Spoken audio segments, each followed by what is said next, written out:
Gaa'ilaan qoramtan jechuun diina kalee isin kuffisuu jedhee diddanii harkaa baatanitti deebitanii miilla isaa jala galtanii isa gammachiiftanii nama finxira dhugaa oolu beektu akkasi jechuudha. Firri kee, ollaan kee, hiriyaan kee ni gammada yeroo sana jechuudha. Gaa'ila keessa seentee yeroo gaa'illi sirkaa baxxan sanaa eenyu seetan shamarree biyyaan baadeemtee galtee gaa'ilaan qoramtu jechuudha. Yeroo baay'ee mo'anii uumama kootiin ergan biyyaan baadeemee dhufe shamarran biyyaan baadeemanii galanii yeroo biyyatti galanii wanti isaan yaadan hin taaneef qoramanii sanaa gaa'ilaan baay'een gadda jechuudha. Baay'ee tokkoon gadda jechuudha. Dhugaa dubbachuuf baay'ee tokko natti dhaga'ama. Isa dhugaa jechuu fi akka kootitti natti dhaga'ama. Mucayyoo kana ni beektu biyya kooti asuma walisoo ni beektu ishiin imama cabe yookiin Ikiraamidha. Qormaata ishii ni beektu gizee baay'eedha. Baay'uma tokko ulfaata. Viidiyoo asirraan isinii kaa'a.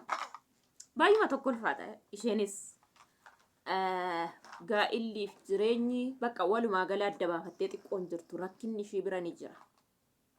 Gaa'illii fi jireenya gargar koottaa wayni isinitti hima. Ashama hordoftoota ko nagaaniif jaalalli waaqayyo idduma jirtaatti isiniif haa baay'atu. Hordoftoota ko hundi keessan na jaalattan, na kabajjan, na jibbitan hundi keessanii fi nagaan inni gaararraa ta'e Kiristoos waaqa koo biraa ta'e isiniif haa baay'atu. Ani yeroo hundumaa nagaa namaa nan barbaada. Eenyuuf haa ta'uti nagaa nan barbaada jechuudha. Chaanala kanaaf waaraa taatanii subscribe godha.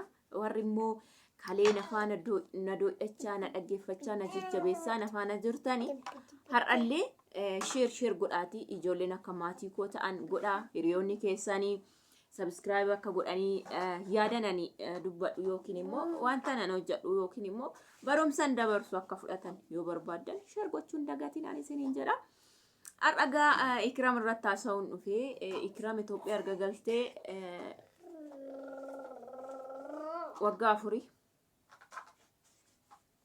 waggaa afur ji'oota wayii hir'isti. Maal hir'isti bakka waggaa afur?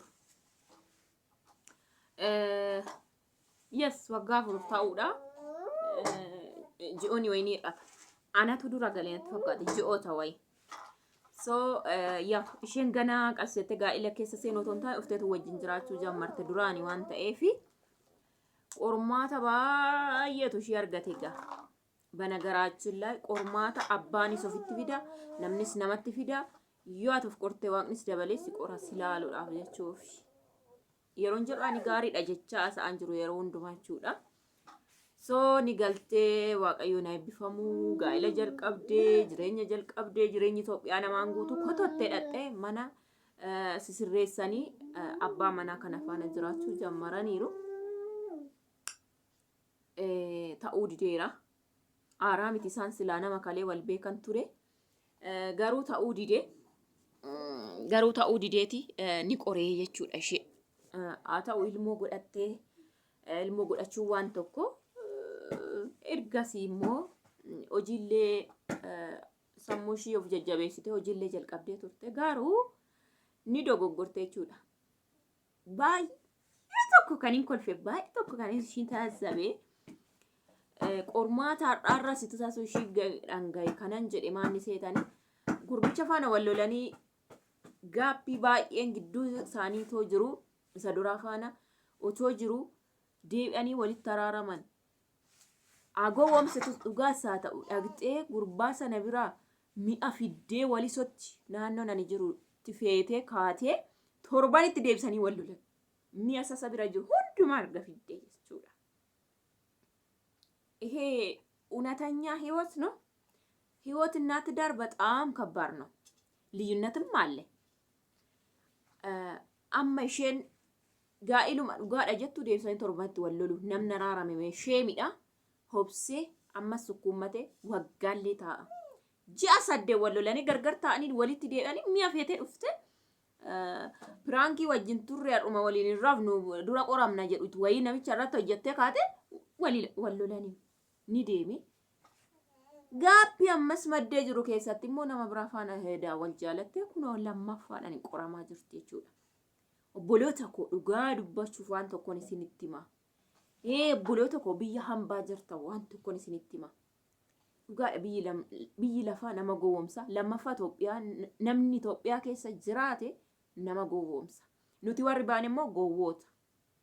Maa akkas nuun jettani gamna salleen jechuu dandeessu gowwoota isin. Gowwaadha kan isin jedhu isin akkuma gaafa baatanitti jirtu. Baanan immoo dabalata dhugaan irratti hundooftanii waggaa amma jiraattanii jara sana faana jiraattu. Omaatti makaaf itti dabalaan qabdan yoo duraallee amala akkasii qabaattan dhiistaniirtu. Har'a gaariitti jiraachuu beektu jara sana faana. Kanaaf yeroo Itoophiyaa galtan eenyu faana walii galtanii dhugaa irratti jiraachuu hin dandeessan. Namni isin wajjin jiraattanii namni isin keessa jiraachaa jirtan dhugaa miti. Isin immoo dhugaa wajjin lafa'aa jirtu. Faallaa deemtu jechuudha. So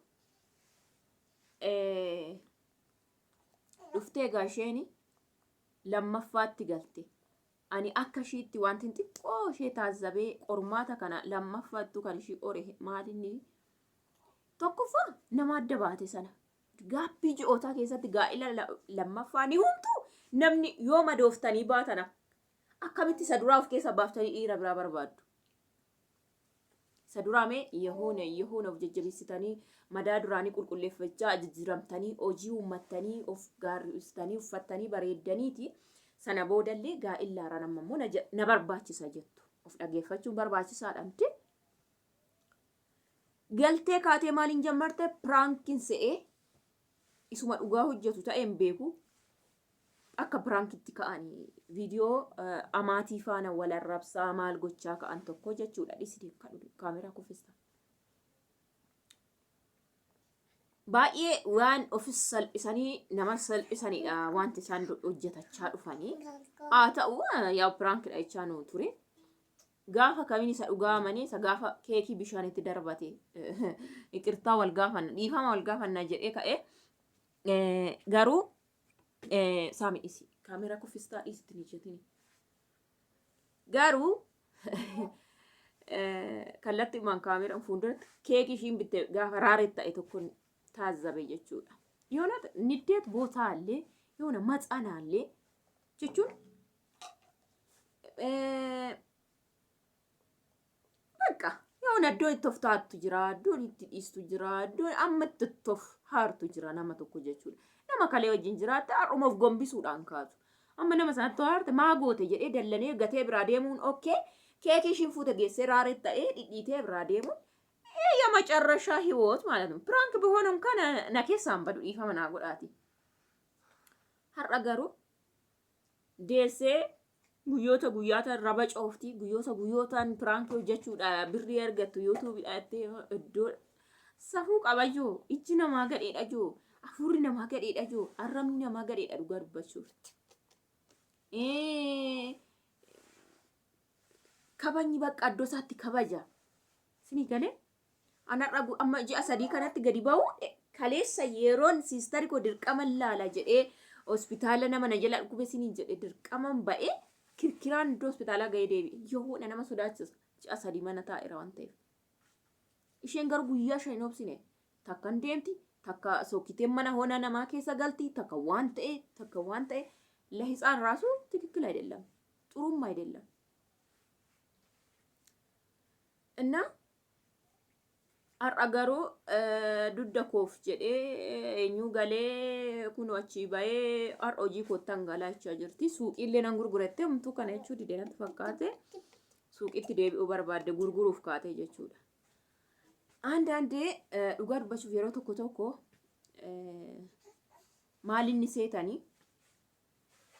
of dhaggeeffachuun bareedudha yeroo baay'een siniin jedha jireenya keessan keessatti of dhaggeeffadha tokko waan keessaa baatan dagatina daftanii yoo dagattanii ammas qormaatuma akkasii keessa seentu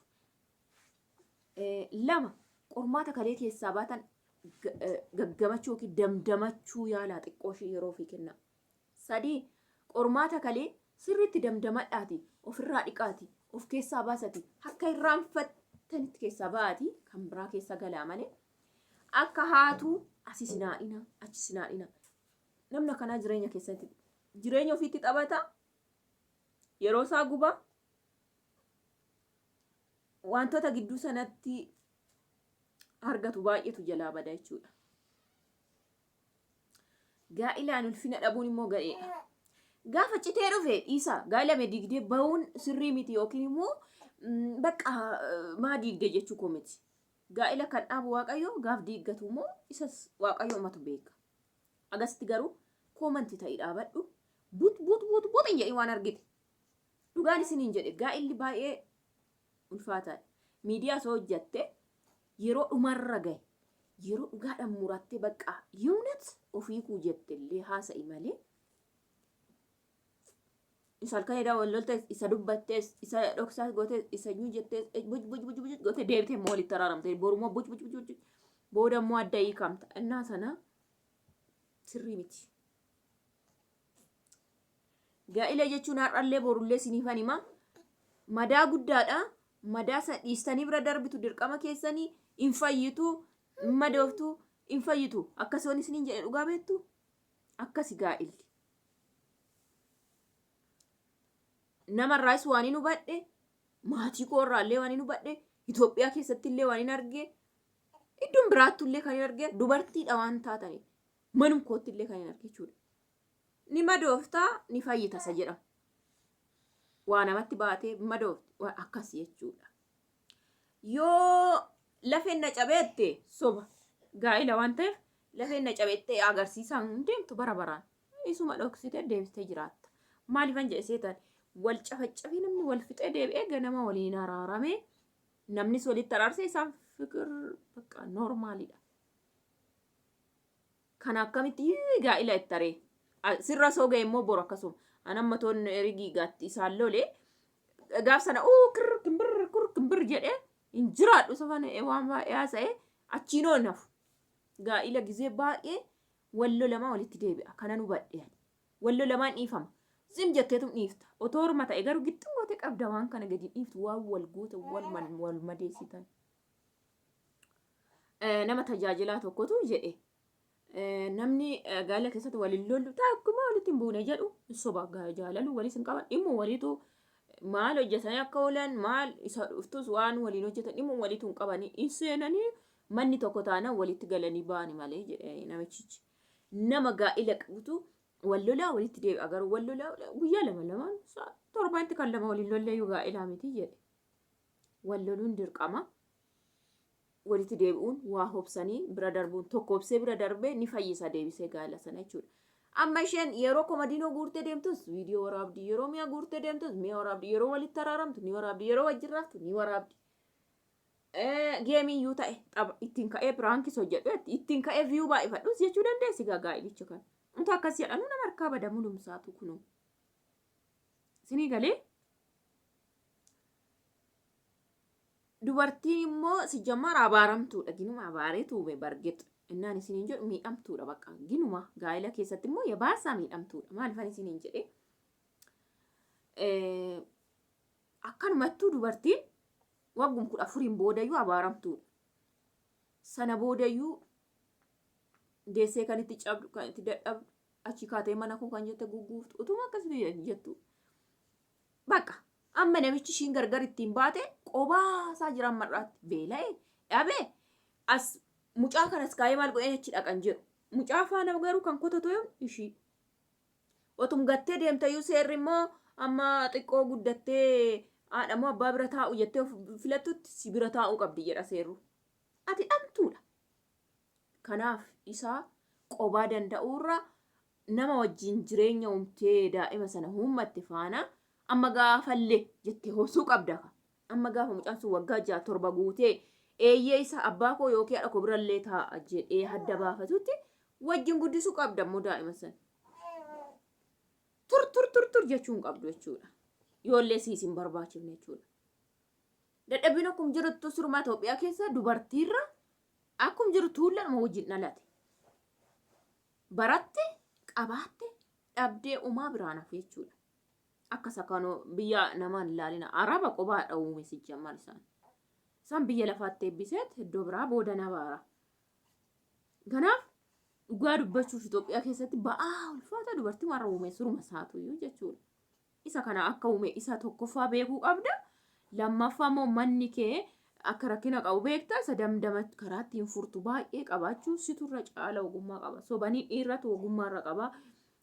abbaa manaati jedhu malee siturra ogummaa qaba dhugaa dubbachuuf. Siturra waa tokko sirreessuuf ogummaa qaba.